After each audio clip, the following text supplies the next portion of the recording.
નમસ્કાર, જય પશુપાલક, જય ગૌ માતા. મિત્રો, આજે એક મેં સાબર ડેરીના ચેરમેન સાહેબ શ્રી શામરભાઈ પટેલનો એક વિડીયો જોયો ડુપ્લિકેટ દૂધ બાબતે.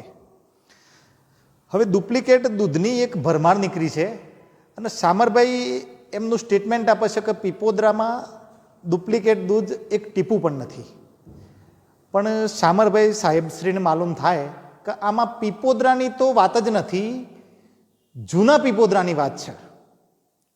હવે જૂના પીપોદરામાં તમારા ભત્રીજાની મિસિસ નિકિતાબેન હાલ ત્યાં ચેરમેનમાં ચાલુ છે અને એ પણ ત્યાંની કોઈ કમિટી લગભગ નહિવત છે અને તમામ વહીવટ સુપરવાઇઝરના હાથમાં છે. અને સુપરવાઇઝર કોણ છે? મનીષભાઈ. હવે આ વસ્તુ વિચારવા જેવી છે. મનીષભાઈ કોણ? એ પોતે તમારા ભત્રીજો. હવે શામરભાઈને માલુમ થાય કે તમારી જૂના પીપોદરાની મંડળીમાં ત્યાંના દરેક ગ્રાહકો કે ત્યાં ઠાકોર સમાજનું વર્ચસ્વ છે. એટલે વર્ચસ્વ એટલે મીન્સ કે ઠાકોર સમાજના ગામ છે. ત્યાં આગળ તમે તમારા ભત્રીજાની મિસિસને નિકિતાને ચેરમેન બનાવી છે અને એ જ મંડળીનો વહીવટ તમારા ભત્રીજા એટલે સુપરવાઇઝર એનું સુપરવિઝન કરે છે મનીષભાઈ. હવે મનીષભાઈ જે સુપરવિઝન કરે છે એટલે આ તો કેવી વાત થઈ? મામાના ઘરે જમવાનું ને મા પીરસનારી. હવે આ જે બધી વસ્તુ છે એ શામરભાઈ ઘણી બધી માહિતી તો ઘણી બધી છે, પણ હું તમને બહુ માહિતી હાલ આપી શકું તેમ છે નહીં, પણ છતાંય હું પછી આપીશ. અને તમારા જે ભત્રીજાને મિસિસ નિકિતાબેન વહીવટ કરે છે અને ત્યાંના સેક્રેટરી દૂધ ભરવાવાળો કોઈ પણ હોય, પણ તમારા પીપોદરાના સેક્રેટરી જે તમે કીધું હસમુખભાઈ સોમાભાઈ ત્યાંનો વહીવટ કરે છે. એટલે પેમેન્ટ પણ તમારા પીપોદરા મંડળીથી થાય છે અને જૂના પીપોદરામાં જે કંઈ પણ દૂધ આવે છે એના પાકા પુરાવા તમને જોઈતા હોય તો તમારા રેકોર્ડમાં પણ છે. જે ગયા વર્ષે એટલે વર્ષ 24-25માં તમારા જૂના પીપોદરાનું દૂધ 17 લાખનું હતું અને આ જે વર્ષ 25-26માં એટલે આ ફેબ્રુઆરી સુધી પકડાયું દૂધ, ત્યાં સુધી તમારું 1.5 કરોડનું દૂધ છે. તો 17 લાખ ક્યાં અને 1.5 કરોડ ક્યાં?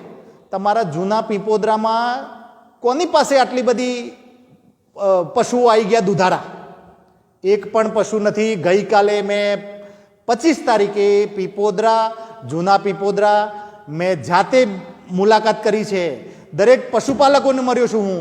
ત્યાંના સ્થાનિક લોકોનું કહેવું છે કે અમારા ગામનું 200 લીટર દૂધ છે માત્ર, અને બાકીના એમાંથી ઘણા લોકો તો પીપોદરામાં અને આજુબાજુની મંડળીઓમાં ભરાવે છે. એટલે ત્યાં બિલકુલ તમારા ગામનું દૂધ નહિવત છે અને તમામ દૂધ ડુપ્લિકેટ છે એ તમે કહેતા હોય તો હું આવીને સાબિત કરી દઉં. પૂરો રેકોર્ડ અને મારી ટીમ સાથે આવીશું. તમારું દૂધ જે સંજોગોમાં જે ટેન્કર પકડાઈ એ દિવસે એના બીજા દિવસે તમે જે પીપોદરાની દૂધ મંડળીના ગ્રાહકો મારફતે ત્યાં દૂધ ભરાયું એ પણ અમને મેસેજ મળ્યા. એટલે તમે હવે જે લોકોને ગેરમાર્ગે દોરી રહ્યા છો, તમે સાચા છો એવું સાબિત કરવા માટે, તો આ વાત સાથે અમે બિલકુલ સંમત નથી અને પશુપાલકો પણ સંમત નથી. જો સ્થાનિક દૂધ મંડળીનો SNF 85 કરતો નીચે જાય તો તમે પાણીના ભાવે દૂધ લઈ લો છો અને તમારા ત્યાંથી ડુપ્લિકેટ દૂધ તમે બનાવીને મોકલો છો. આ તદ્દન સત્ય વાત છે. તમે જો છટકવાની કોશિશ કરતા હોય તો એ બિલકુલ ખોટી વાત છે. તમારે સાબિતી જોઈતી હોય તો હું મારી ટીમ સાથે તમારા ગામમાં આવીશ, તમારા દરેક પશુપાલકોને મળીશ અને તમારા પશુપાલકો કેટલું દૂધ ભરાવે છે અને આજે કેટલું દૂધ છે એ તમારી GCMFની ટીમ આવી જાય અને સાબિત કરી બતાવું. એટલે તમે મહેરબાની કરીને હવે લોકોને તમે સાચા છો એવું સાબિત કરવા માટે બીજા લોકોને ખોટા સાબિત નથી કરો. એટલે મહેરબાની કરીને એક રિક્વેસ્ટ છે, હજુ તમે અમારાથી કાંઈ વિશેષ થાય એવું નથી, કારણ કે સરકારના હાથ છે તમારી ઉપર. એટલે તમે મહેરબાની કરીને આ જે બંધ થઈ ગયું છે એ બંધ કરી દો અને ખોટું દૂધ લોકોને પીવડાવવાનું બંધ કરો.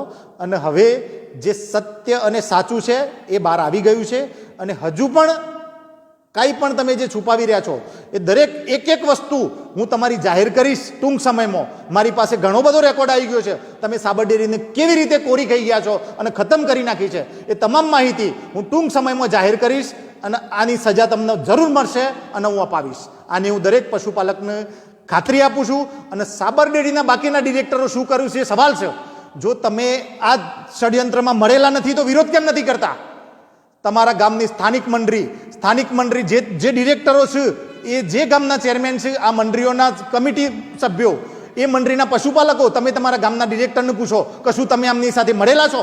અને જો મળેલા નથી તો સવાલ કેમ નથી કરતા? હું સાબિત કરીશ. હું તમારા દરેક ગામમાં બાકીના 15 ડિરેક્ટરોના ગામમાં હું મુલાકાત કરીશ અને દરેક લોકોને હું આ લોકોએ શું ષડયંત્ર કર્યું છે અને કેટલું દૂધ ખોટું ભરાયું છે અને એમાં કોણ ભાગીદાર છે, કેટલા ડિરેક્ટરોને હપ્તા મળ્યું છે આના, આ તમામ માહિતી હું તમને પૂરી પાડીશ. એટલે દરેક પશુપાલકોને જાગવાની જરૂર છે, નહીં તો તમારા અસલ દૂધનો ભાવ તમને ક્યારેય નહીં મળે અને તમે આમ નામ પશુપાલનનો ધંધો ખતમ થશે અને લોકોના સ્વાસ્થ્ય સાથે આ લોકો ચેડા કરી રહ્યા છે એ વસ્તુ તદ્દન સાચી છે અને હું સાબિત કરી બતાવીશ. તમે જ્યાં બોલાવો ત્યાં હું મારી ટીમ સાથે હાજર રહીશ. એટલે દરેક પશુપાલકો આ સંગઠનને સહકાર આપજો અને આપણું સંગઠન મજબૂત હશે તો આપણે આમાં જીત મેળવીશું અને આમાં સત્યનો વિજય થશે. અને આખરે જે સત્ય છે તે બહાર આવી ગયું છે અને બાકીનું સત્ય જે હજુ પણ છુપાયેલું છે તે બહાર આવશે. એટલે દરેક પશુપાલકો આ સંગઠનને સહકાર કરશો અને જરૂર પડે ત્યાં મને બોલાવજો. હું આધાર પુરાવા સાથે હાજર થઈશ.